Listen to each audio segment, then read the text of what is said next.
Welcome to the Deep Dive.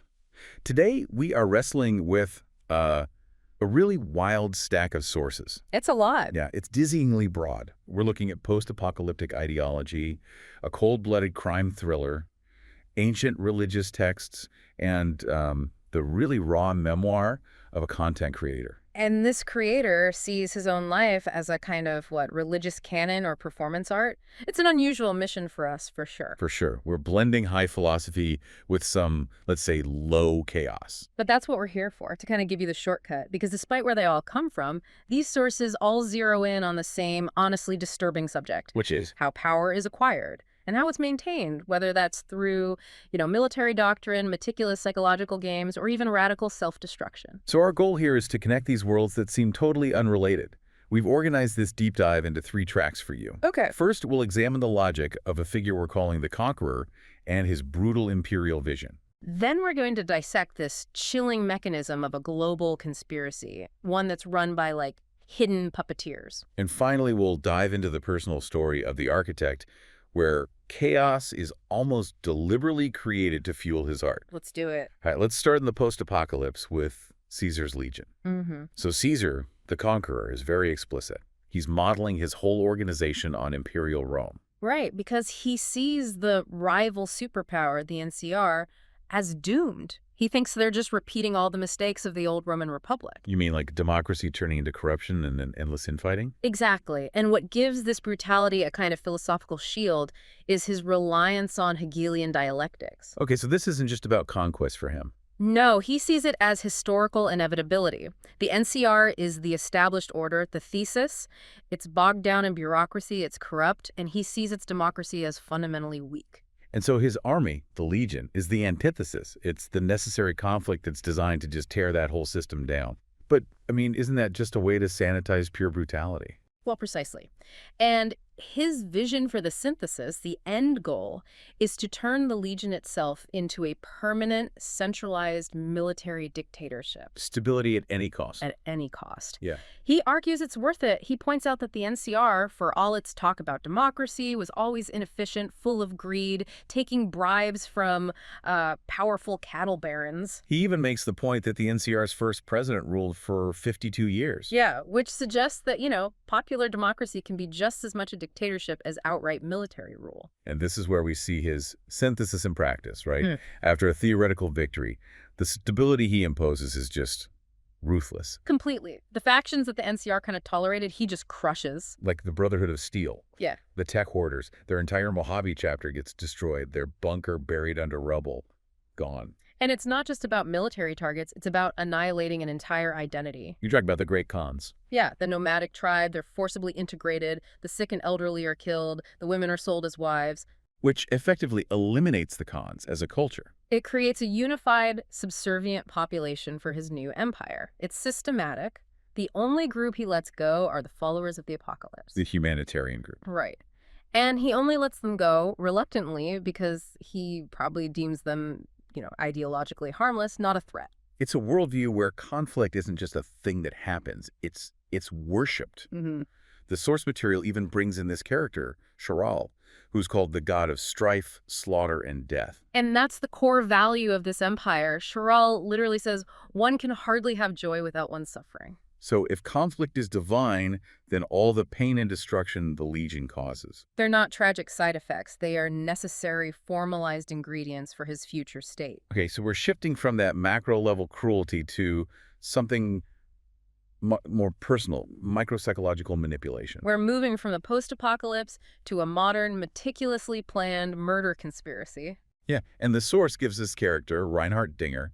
He's a taxi driver who claims he's killed tens of millions. And he justifies it all as righteous thinking. But the real mechanism here isn't him. It's who's controlling him. Right. The control comes from proxy killers.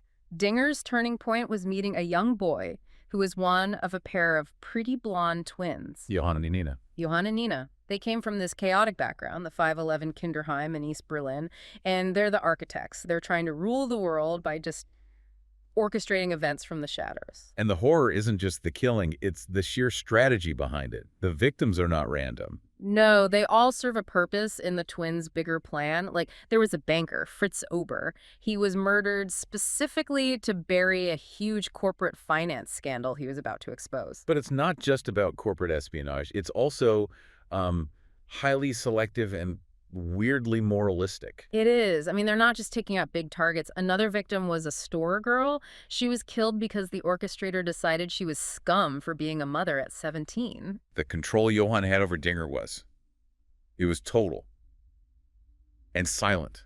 Completely silent. Yeah. Dinger knew his next target because the boy had just written the name in a sandbox at High Park. Just written in a sandbox, it's so chilling. It's a silent command for mass murder. Yeah.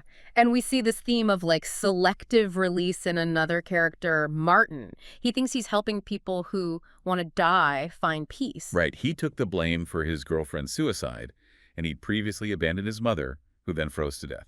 And the devil figure in his story, who is implied to be Johann, shows up at the exact moment Martin feels he can't kill anymore. So the conspiracy doesn't just recruit anyone. It kind of activates people who are already convinced that death can be useful. It facilitates their destructive impulses, and this whole web is causing massive instability among, high-ranking people who are terrified they're next. Which shows just how much control the twins have over the established systems. It's almost the same fear of instability that Caesar had about the NCR. So now for the final transition. From this grand conspiracy to the highly personal chaos of the creator himself. Brendan Rose, the architect. Right. And he's very aware of the irony that his own name often gets left out of discussions about his work, which gives him this, as he puts it, religious character. His whole goal is to be the most controversial figure in music, and he sees his songs as forming a personal religious canon. So if the Legion relied on imposed conflict and the twins on manipulated conflict, Rose relies on self-inflicted chaos. Totally. His memoir details this decades-long, totally predictable cycle. He flushes his psychiatric medication. And his life just descends into financial and emotional ruin within months. Then the cycle repeats. He said he only finally recognized the pattern in 2024. And this pattern maps directly onto his art. His marriage to his wife, Gillian, was a focal point for this destruction. Endless fights, theft, and it peaked when she tried to break down a door with a wooden plank, which led to her arrest and a no-contact order. The legal fallout from that is just staggering. We know a lawyer charged something like $100,000 to his condo corporation just to research his social media to get him kicked out. $100,000. And he describes being so broke he was literally starving. He had a breakdown where police had to cut open his door and found him naked in the lotus position. But, and this is the crucial part, out of this profound self-destruction, his work just skyrockets in quality. Yeah, you see the progression. His early music is described as super poo. Right. Then it moves to professional grade with an album called Captain A-Tape. But the quality only really excelled in his current period, which he calls the Julia arc. He describes his current home with an 83-year-old grandmother named Julia as heaven. And his music now, like Caesar's Legion, he says, is the best he's ever made. It dwarfs everything before it. So it really seems like the chaos isn't an accident. It's a necessary catalyst for him. And this internal struggle shows up in these strange, recurring fragments that are all over his work. Like the intense aversion to touch, hating the feel of all that skin, never opening doors with his bare hands. And you also see these unsettling religious and existential things popping up. The town where no children live and nobody's ever buried. The mentions of Ra and Osiris. The angel of death. And that really profound, bizarre concept of the new flesh. Yeah. It just paints a picture where creation is basically dependent on personal violation and self-rupture. So let's try to tie all this together. Okay. We've looked at three fundamentally different but weirdly related systems of control. First, we saw Caesar's system. That's control through imposed, generalized military destruction, all justified by philosophy, leading to external stability. Then we saw the twin system. Control through precise psychological manipulation. It targets what they see as moral weakness and uses other people's destructive impulses. And finally, the architect system, where control is sort of maintained through self-sabotage. The deliberate pursuit of personal chaos is necessary to produce powerful, enduring art. So what the sources are collectively arguing is that systems, political, social, personal, are either totally broken, or they're ruthlessly centralized and powered by some form of destruction. That link, that inherent link between destruction and production, That's the core takeaway, isn't it? I think so. If conflict is the engine of change, whether you're Caesar or Brendan Rose, that engine has to be constantly fed. And this brings us back to a really subtle, provocative thought from one of the sources. It's from a bizarre dungeon guide of all places. Okay. It mentions that the exact same recovery disc can have completely opposite effects. It just depends on whether it lands heads up or tails up. Huh. Recovery or catastrophe from the same object. Exactly. So if the only difference is the orientation of a single disc, what fundamental truth does that reveal about the nature of control and chaos? Is the path to great power or great art really just separated by a coin toss? Or is there a deliberate choice in how you interpret the inevitable conflicts you're going to face? It's something to consider the next time you feel like you're struggling, between creation and collapse. Welcome to the Deep Dive. Today we're wrestling with a source stack that honestly feels less like a set of documents and more like, well, a fragmented epic poem. It is a really jarring mix. You've handed us these 4 incredibly distinct narratives. Right. We have a controversial musician's feverish autobiography, a strategic military doctrine, a very cold crime drama, and then ancient religious texts. And our mission today isn't just to summarize them. We really want to connect these disparate threads. So what are we looking for? We're looking for the common blueprint, the essential insights these sources give us on creation, on destruction, and, that universal, almost desperate search for totalizing control. Whether that's internal, social, Or cosmic. Exactly. Okay, let's unpack this. I think we have to start with the most intensely personal layer here. The artist, Brendan Rose. My life story. Yeah, and it's built like a series of, creative military campaigns. He explicitly structures his work into these arcs, like the Valhalla arc, the Captain RSIP arc. Yeah, and the really successful horror at Kingston Road arc. But what stands out immediately is the paradox at the heart of his creativity. What do you mean? Well, his stated goal was to be the most controversial figure in music, period. Yet he insisted that his own name be omitted from certain discussions. Giving it a religious character, as the source says. Exactly. And he actively embraced this terrifying inverse correlation. He said, the worse it gets, the better the music gets. Self-destruction wasn't a side effect for him. No, it was the engine. It was the prerequisite for any kind of success. And we see the specific mechanism he used for that destruction, this recurring vice of flushing his medication. Which led to just instant, total life destruction. Yeah. And then institutionalization, right? In places like the Scarborough Ward. It's a relentless, self-imposed cycle of collapse. He engineers it. And it's not just that. The emotional fallout from his relationships, the loss of his pets, these things weren't just tragedies happening to him. No, they were raw materials. Yeah. He internalized that violence. He saw himself as the angel of death. Driven by this profound hatred of physical connection. I mean, the quotes are so visceral. I hate handshakes. I hate the feel of all that skin. And he paired that with this desire for confrontation. I want the fear and I want the tears. It's a whole structure built entirely on self-inflicted chaos. That kind of profound self-imposed violence. Yeah. It really raises a critical question, doesn't it? It does. What happens when you apply that same logic, that destructive control, on a massive societal level? Right. Let's move from that individual chaos to the intentional, structured chaos of political philosophy, specifically Caesar's Legion. Okay, so Caesar's goal is crystal clear. Long-term stability at all costs. At all costs. Right. And he views other models like, say, the pre-war republic or the NCR. Which he defines by its corruption and its infight. Fundamentally flawed. Yeah. And the flaw to him is that they allow too much individual freedom. So his solution is this highly integrated military autocracy. Modeled on imperial Rome. Exactly. It sounds so incredibly ruthless, and yet the sources justify it using this almost academic framework. They mention Hegelian dialectics. Yeah, and what's fascinating is how they structure the argument. They define the thesis as the flawed republic's corruption. Okay. This corruption then generates its antithesis, which is the military force of the legion. And the result? The result is the synthesis, a new totalizing military dictatorship. And this is supposedly necessary to transform the legion from a nomadic army into a state that actually protects its citizens. They even cite his crossing of the Colorado River as his Rubicon. It's all very deliberate myth-making. And this pursuit of a single unified structure. I mean, the cost to the individual is just chilling. There's that foundational principle. The individual has no value beyond its utility to the state. Whether as an instrument of war or production. That is the core tenet of their stability. And we see the practical application of this in their post-victory strategy. Conquered groups aren't just governed, their identity is annihilated, You see it with the Great Khan. forcibly integrated. Their sick and elderly are killed, their women are sold as wives, their tribal culture is just wiped out. All to eliminate any potential destabilizing elements. And it's the same with the others. The Brotherhood of Steel's bunker is destroyed.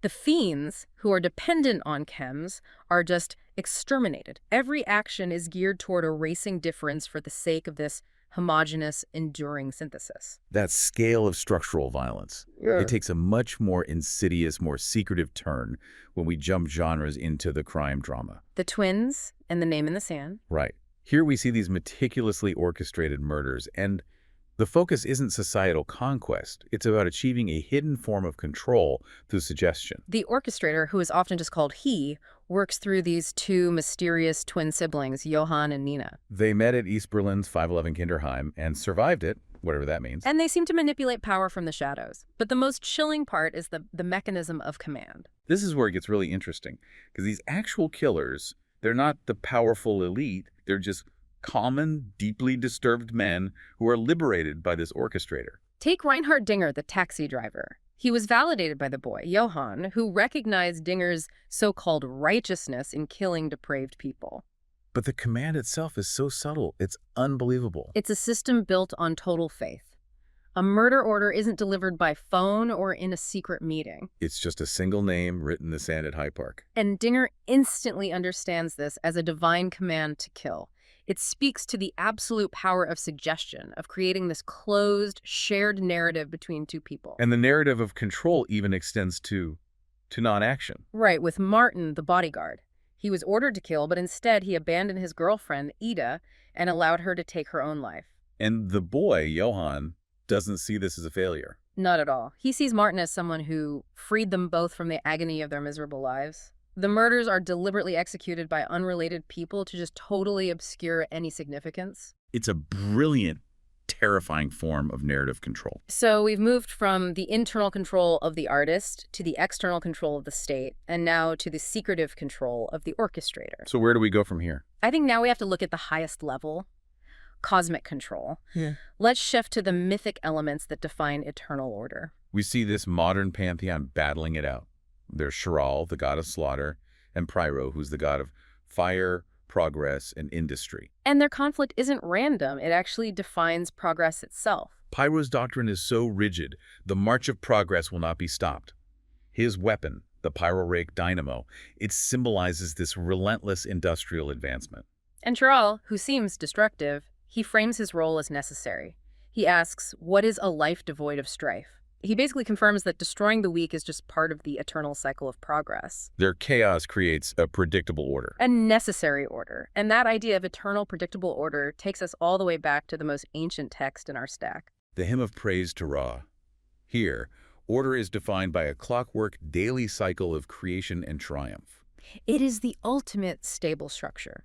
Ra rises, he makes the world bright, he sails through the heavens, ensuring light returns every single day. And the worshipper's entire existence is tied to the constant daily defeat of the eternal enemy, Apep. The evil one, Apep, must be destroyed in his hour, every hour, so that Ra's cycle can continue. And with it, the ordered existence of the worshipper. So destruction is the necessary labor required for creation to persist. Okay, so what does this all mean when we put these four intense narratives together? What's the thread connecting a musician's breakdown, a general's doctrine, a pair of mysterious siblings, and the daily solar cycle? What connects them, I think, is this universal quest for structure and the radical means they all use to achieve it. Whether it's Rose seeking artistic order through self-destruction, Or Caesar imposing stability by annihilating cultural differences. or the twins securing their plan through targeted suggestion. Or even the ancient worshipper clinging to Ra's rigid celestial cycle. All the sources demonstrate that order is only secured through relentless, totalizing control. And that control necessitates constant destruction. Always. You know, the most chilling common thread for me is the immense power invested in whoever controls the narrative, specifically through naming and unnaming. Yes. Brendan Rose's omission of his name gives him a kind of religious power. While a single name written in the sand by the orchestrator commands a death, control of the label is control of the action. So if we consider the emphasis on the Legion's long-term stability at all costs and Pyro's relentless march of progress, this raises the ultimate question for you, the listener. How much destruction, personal, cultural, or even divine, is forgivable if the resulting synthesis promises a better, or at least a more enduring future? Think about that as you decide what kind of order you're truly striving for. Welcome to the Deep Dive. Today, we're wrestling with a force stack that feels less like a set of documents and more like a fragmented epic poem. It really is. It's a huge synthesis challenge. We have this dark, intensely personal biography of a controversial artist right next to, well, a dense treatise on authoritarianism. And then a chilling crime investigation, and to top it all off, ancient mythic texts. They feel completely disconnected on the surface. But they're not. So our mission today is to trace this obsession that runs through all of them. Exactly. We're trying to extract the insights about how people, or even gods, find, build, and maintain some kind of meaning or order in a world that just feels defined by chaos. Even if that order requires, massive destruction to achieve. Especially then. Okay, so let's start where the chaos is maybe the most concentrated internally, with the artist, Brendan Rose, from his work My Life Story. Right. What's incredible is how he structured his entire creative life. It's almost like a series of military campaigns. You have the Valhalla arc, the Kingston Road arc. And what's really illuminating is the paradox at the heart of his identity. He insists his name be omitted from certain discussions. Which gives it this almost sacred quality, right? It's like a religious character, yeah. Echoing that old idea of the importance of the name of God. He was actively chasing controversy. He had this inverse creative equation. The idea that his own self-destruction was the prerequisite for good art. He literally lived by the principle that the worse it gets, the better the music gets. And the mechanism for that is it's brutally cyclical.